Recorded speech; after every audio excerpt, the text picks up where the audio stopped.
ಓಂ ನಮಃ ಶಿವಾಯ. ನವರಾತ್ರಿಯ 4ನೆಯ ದಿವಸ ಕೂಷ್ಮಾಂಡಾ ದೇವಿಯ ಅವತಾರವಾಗುತ್ತೆ. ಈ ದಿವಸ ಕೂಷ್ಮಾಂಡಾ ದೇವಿಯನ್ನು ನಾವು ಮನಃಪೂರ್ವಕವಾಗಿ ಪೂಜಿಸಬೇಕು, ಆರಾಧಿಸಬೇಕು. ಯಾ ದೇವಿ ಸರ್ವಭೂತೇಷು ಕೂಷ್ಮಾಂಡರೂಪೇಣ ಸಂಸ್ಥಿತಾ ನಮಸ್ತಸ್ಸೈ ನಮಸ್ತಸ್ಸೈ ನಮಸ್ತಸ್ಸೈ ನಮೋ ನಮಃ. ಜಗಜ್ಜನನಿ ದುರ್ಗಾದೇವಿಯ 4ನೆಯ ಶಕ್ತಿ ಸ್ವರೂಪವು ಕೂಷ್ಮಾಂಡ ಎಂದಾಗಿದೆ. ತನ್ನ ಮಂದ ಮಧುರ ನಗುವಿನಿಂದ ಅಂಡ ಅರ್ಥಾತ್ ಬ್ರಹ್ಮಾಂಡವನ್ನು ಉತ್ಪನ್ನವಾಗಿಸುವ ಕಾರಣ ಇವಳನ್ನು ಕೂಷ್ಮಾಂಡಾದೇವಿ ಅಂತ ಕರೀತಾರೆ.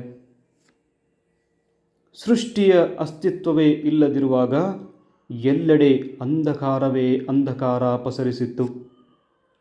ಆಗ ಇದೇ ದೇವಿಯು ತನ್ನ ಈಶತ್ ಹಾಸ್ಯದಿಂದ ಬ್ರಹ್ಮಾಂಡವನ್ನು ರಚಿಸಿದ್ದಳು.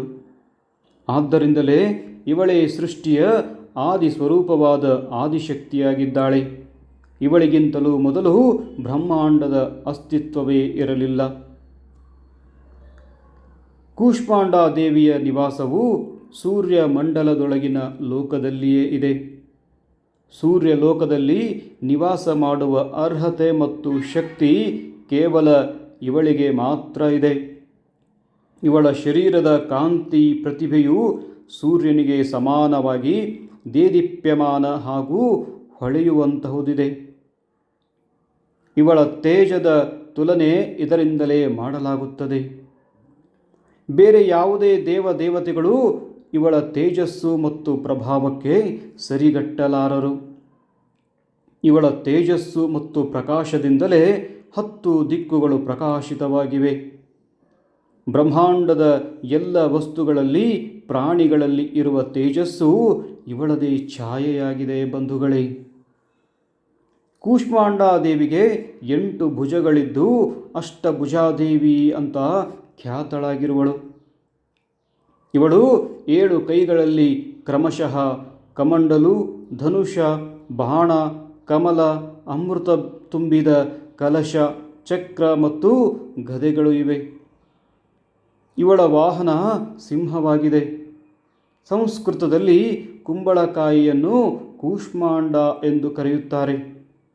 ಬಲಿಯಲ್ಲಿ ಕುಂಬಳಕಾಯಿಯ ಬಲಿಯೇ ಇವಳಿಗೆ ಸರ್ವಾಧಿಕ ಪ್ರಿಯವಾಗಿದೆ.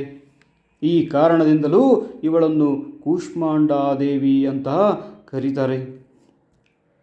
ನವರಾತ್ರಿಯ 4ನೆಯ ದಿನ ಕೂಷ್ಮಾಂಡಾದೇವಿಯ ಸ್ವರೂಪದ್ದೇ ಉಪಾಸನೆ ಮಾಡಲಾಗುತ್ತದೆ. ಈ ದಿನ ಸಾಧಕನ ಮನಸ್ಸು ಅನಾಹತ ಚಕ್ರದಲ್ಲಿ ನೆಲೆ ನಿಲ್ಲುತ್ತದೆ.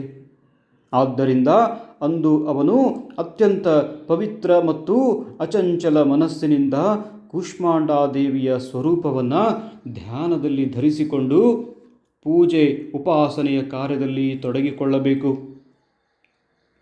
ಜಗಜ್ಜನನಿ ಕೂಷ್ಮಾಂಡಾ ದೇವಿಯ ಉಪಾಸನೆಯಿಂದ ಭಕ್ತರ ಎಲ್ಲ ರೋಗ ಶೋಕಗಳು ನಾಶವಾಗುತ್ತವೆ. ಇವಳ ಭಕ್ತಿಯಿಂದ ಆಯಸ್ಸು, ಯಶ, ಬಲ, ಆರೋಗ್ಯದ ವೃದ್ಧಿಯಾಗುತ್ತದೆ. ತಾಯಿ ಕೂಷ್ಮಾಂಡಾ ದೇವಿಯು ಸ್ವಲ್ಪ ಸೇವೆ ಭಕ್ತಿಯಿಂದ ಪ್ರಸನ್ನಳಾಗ್ತಾಳೆ. ನಿಜವಾದ ಹೃದಯದಿಂದ ಮನುಷ್ಯನು ಇವಳಿಗೆ ಶರಣಾಗತನಾದರೆ ಬಳಿಕ ಅವನಿಗೆ ಅತ್ಯಂತ ಸುಲಭವಾಗಿ ಪರಮಪದದ ಪ್ರಾಪ್ತಿಯಾಗಬಲ್ಲದು ಬಂಧುಗಳೇ. ಶಾಸ್ತ್ರಗಳಲ್ಲಿ, ಪುರಾಣಗಳಲ್ಲಿ ವರ್ಣಿಸಿರುವ ವಿಧಿವಿಧಾನಕ್ಕನುಸಾರವಾಗಿ ಜಗನ್ಮಾತೆ ದುರ್ಗೆಯ ಉಪಾಸನೆ ಮತ್ತು ಭಕ್ತಿಯ ಮಾರ್ಗದಲ್ಲಿ ಹಗಲು ರಾತ್ರಿ ಮುಂದುವರಿಯಬೇಕು. ದುರ್ಗೆಯ ಭಕ್ತಿ ಮಾರ್ಗದಲ್ಲಿ ಕೆಲವೇ ಹೆಜ್ಜೆ ಮುನ್ನಡೆದಾಗ ಭಕ್ತ ಸಾಧಕನಿಗೆ ಅವಳ ಕೃಪೆಯ ಸೂಕ್ಷ್ಮ ಅನುಭವವಾಗುತ್ತದೆ. ಈ ದುಃಖಮಯ ಸಂಸಾರವು ಅವನಿಗೆ ಅತ್ಯಂತ ಸುಖಮಯ ಹಾಗೂ ಸುಗಮವಾಗುತ್ತದೆ. ತಾಯಿ ದುರ್ಗೆಯ ಉಪಾಸನೆಯು ಮನುಷ್ಯನಿಗೆ ಸಹಜ ಭಾವದಿಂದ ಭವಸಾಗರದಿಂದ ದಾಟಿ ಹೋಗಲು ಹೆಚ್ಚಿನ ಸುಗಮ ಹಾಗೂ ಶ್ರೇಯಸ್ಕರ ಮಾರ್ಗವಾಗಿದೆ. ಕೂಷ್ಮಾಂಡಾ ದೇವಿಯ ಉಪಾಸನೆಯು ಮನುಷ್ಯನಿಗೆ ಆದಿ ವ್ಯಾಧಿಗಳಿಂದ ಪೂರ್ಣವಾಗಿ ಮುಕ್ತಗೊಳಿಸುತ್ತದೆ. ಅವನಿಗೆ ಸುಖ, ಸಮೃದ್ಧಿ ಮತ್ತು ಉನ್ನತಿಯ ಕಡೆಗೆ ಕರೆದುಕೊಂಡು ಹೋಗುವುದಾಗಿದೆ. ಆದ್ದರಿಂದ ತನ್ನ ಲೌಕಿಕ ಪರಲೌಕಿಕ ಉನ್ನತಿಯನ್ನು ಬಯಸುವವರು ಕೂಷ್ಮಾಂಡಾದೇವಿಯ ಉಪಾಸನೆಯಲ್ಲಿ ಸದಾಕಾಲ ತತ್ಪರರಾಗಿರಬೇಕು ಬಂಧುಗಳೇ. ಕೂಷ್ಮಾಂಡಾದೇವಿಗೆ ಕಿತ್ತಳೆಯ ಬಣ್ಣ ಬಹಳ ಇಷ್ಟ.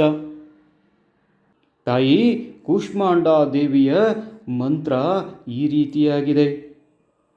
ಇದನ್ನು 108 ಸಾರಿ ಜಪ ಮಾಡಿದಲ್ಲಿ ದೇವಿ ಸಂತೃಪ್ತಳಾಗ್ತಾಳೆ. ನಿಮ್ಮ ಎಲ್ಲ ಆಸೆ ಆಕಾಂಕ್ಷೆಗಳನ್ನು, ಮನೋಕಾಮನೆಗಳನ್ನು ನೆರವೇರಿಸಿಕೊಡ್ತಾಳೆ ತಾಯಿ. ತಾಯಿ ಕೂಷ್ಮಾಂಡಾದೇವಿಯ ಮಂತ್ರ: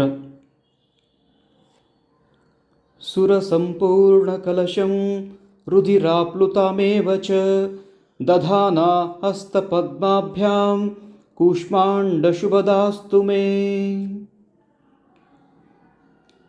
ತಾಯಿ ಜಗಜ್ಜನನಿ ಜಗದೀಶ್ವರಿ ಕೂಷ್ಮಾಂಡಾದೇವಿ ಈ ದಿವಸ ನಿಮ್ಮೆಲ್ಲರ ಆಸೆ ಆಕಾಂಕ್ಷೆಗಳನ್ನು ನೆರವೇರಿಸಲಿ, ನಿಮ್ಮೆಲ್ಲರ ಮನೋಕಾಮನೆಗಳು ನೆರವೇರಲಿ ಅಂತ ಆ ಜಗನ್ಮಾತೆಯಲ್ಲಿ ಪ್ರಾರ್ಥನೆಯನ್ನು ಮಾಡಿಕೊಳ್ತೇನೆ ಬಂಧುಗಳೇ. ಈ ವಿಡಿಯೋ ನಿಮಗೆ ಇಷ್ಟವಾದಲ್ಲಿ ಮತ್ತು ಪ್ರತಿನಿತ್ಯ ಇಂತಹ ಸಂದೇಶಗಳನ್ನು ಪಡೆಯಲು ಈ ಗುರುಸೇವಕನ ಯೂಟ್ಯೂಬ್ ಚಾನಲನ್ನು ಲೈಕ್ ಮಾಡಿ, ಸಬ್ಸ್ಕ್ರೈಬ್ ಮಾಡಿ, ಕಮೆಂಟ್ ಮಾಡಿ ಮತ್ತು ಇಷ್ಟ ಆದರೆ ತಪ್ಪದೆ ಇತರರಿಗೂ ಶೇರ್ ಮಾಡಿ. ಸದಾಕಾಲ ಸಕಾರಾತ್ಮಕವಾಗಿ ಯೋಚನೆಯನ್ನು ಮಾಡಿ. ಶುಭ ದಿನ, ಶುಭವಾಗಲಿ ಬಂಧುಗಳೇ.